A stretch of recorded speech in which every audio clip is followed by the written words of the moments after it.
Hello everyone and welcome back to my Space Engineers Survival series.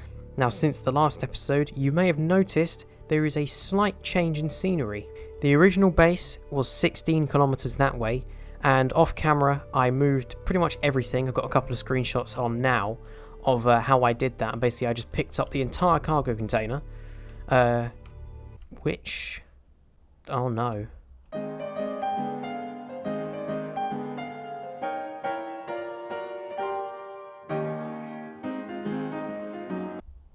The cargo container has despawned. Oh. So I've got nothing to work with. Well, that's good. That really suits the theme of this series so far. Not to worry, I can get the resources back pretty soon. So I think the main focus of this episode is going to be to get resources. So I'm just going to put a little mine there.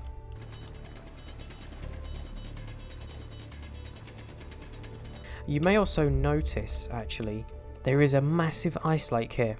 Basically, I took the Aberrant, went as high as I possibly could, and there was just an ice lake over here. In fact, I'll show you what that looked like. This is one of the caverns that I saw, but I just thought the scenery was quite nice. You can still see the moon over there. And also, this supply drop has appeared as well. So I'll definitely go and have a look at that eventually. Hopefully it's not armed. I'll probably make use of the gravel turret for that. Fortunately, I left some resources in the medium cargo container, so I'll just plop them. I'll just put everything in there for now, but it does mean that I can now get ice.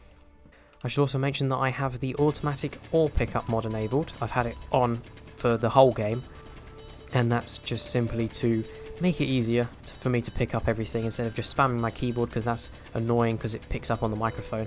So we can fit 10,000 stone in our inventory. That's pretty good. I've also realised probably a good idea would be to build another cargo container. Fortunately, I do have those 24 metal grids. So the first thing I'm going to do is build an O2H2 generator. I think that's just quite a good idea at the moment.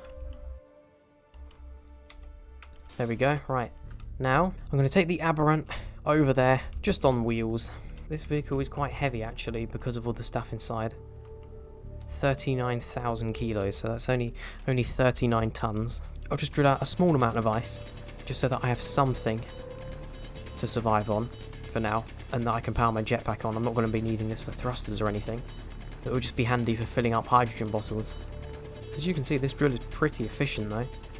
There we go. To be honest, I probably didn't need to take the vehicle out for that, but we'll go with it. Yeah, we're a bit heavier now. I did kind of build this base in a rush, but I wanted to make it look a bit better, so I kind of put it so it's more fixed in the ground with that kind of plus. And then I added a proper system this time to park the Aberrant. I'll set those batteries to recharge again. And finally, I can get hydrogen. That should enable me to pick up the pace a little bit.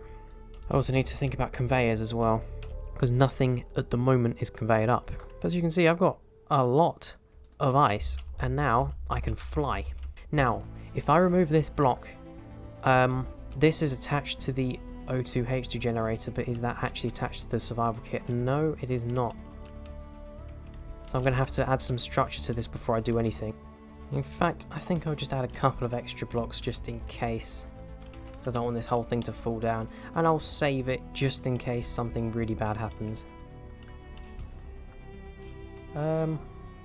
It's not falling down. That's a good sign. Okay, good.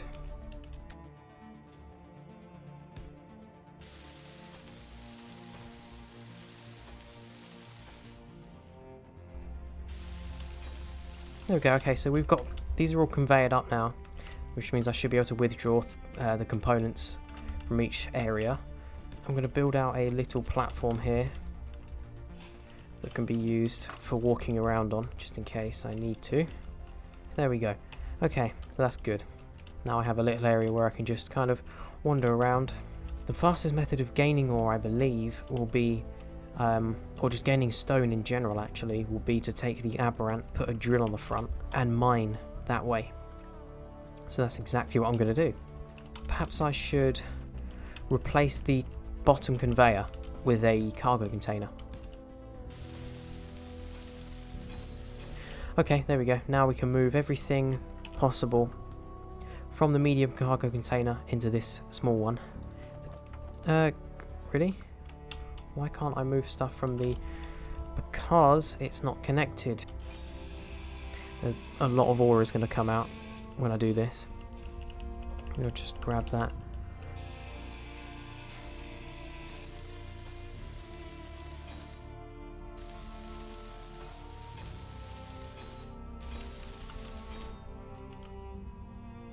There we go. Right, that works perfectly.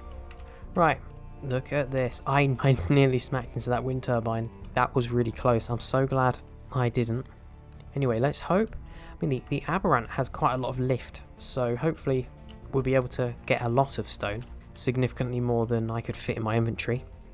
I'll just see what I can fit in the drill, because I haven't conveyed it up. Yeah, we can get about 30,000 in that, which is much better than what I can get with a suit. And then I'll convey this up to those cargo containers when we get back, using those resources. 27k, alright. We'll go back. How are we for lift? We're still okay for lift. Okay, good. It didn't actually seem much different. Oh, the base looks so tiny from up here. Yeah, it is actually massive compared to a person. Yeah, the lift is perfectly fine. I'm not... You know, I stop very quickly if I go down for a bit. Even if that did happen, I can always just land on the wheels and they can absorb some of the impact. Let's start conveying this thing up. Should I just go for one really long conveyor? In fact, I'll remove these and I'll put them on the back instead. In fact, I only need it on one side, so that's alright. There we go.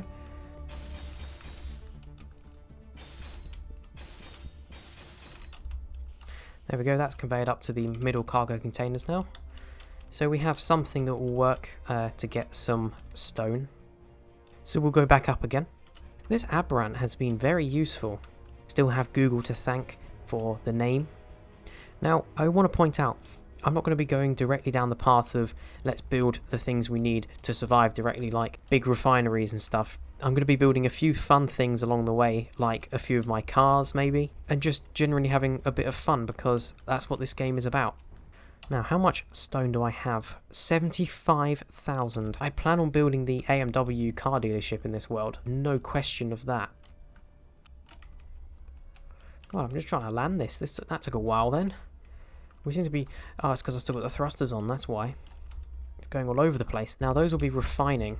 And what I'm going to do is I'm going to make, let's say, 500 of each component. Maybe not 500 of them, maybe 200 of these, 200 of these, 500 of them, 100 of those, no 200, 300 of those, 500 of those, 500 of those, a couple of hundred of those, just so that I can actually build stuff without needing to go back all the time. I also want to take this time to go through what's in my inventory right now. I have the Azimuth power mod in this, which is something I did a review on a long time ago. I also have the battle cannon and turrets mod, wind turbines mod, it just adds a load of these really cool wind turbines. I also have the gravel Gatling turret mod, which is a very useful mod to have. So next episode I'm going to start working on a drill rig. It's basically, if you don't know, a system that can basically drill really deep down by using pistons connected to drills. So I'm going to build one of them with an ore detector, and I'm going to go around getting a few ores once that's completed, and then I'm going to start working on a vehicle that can make use of these Gatling turrets, or these gravel turrets, sorry. And then I'm going to go and attack that base up there, or just disable its defences. I'm planning on more happening in general on this series from now on, because I understand that in episodes 2, 3 and 4 I didn't really make a lot of progress. So from now I'm going to be doing some much cooler stuff. So thank you very much for watching this video. If you liked it, please do leave a like, as I really do appreciate it. Consider subscribing if you haven't already, as I upload frequently. That's Wednesdays and Sundays. That's 5 PM British time, or 1 PM if you're in America, or about 6 or 7ish in the evening if you live in Europe. Also, if you're thinking of buying Space Engineers, or buying any of the DLC packs, consider using my link that I have in the description of every single one of my videos. If you use it, it will help me out, and it would allow me to create more videos like this. Finally, consider joining the Discord community. It's still quite empty, and I'm hoping to get a few more people in there to build up the AMW gaming community. So thank you for watching, and I'll see you in the next one.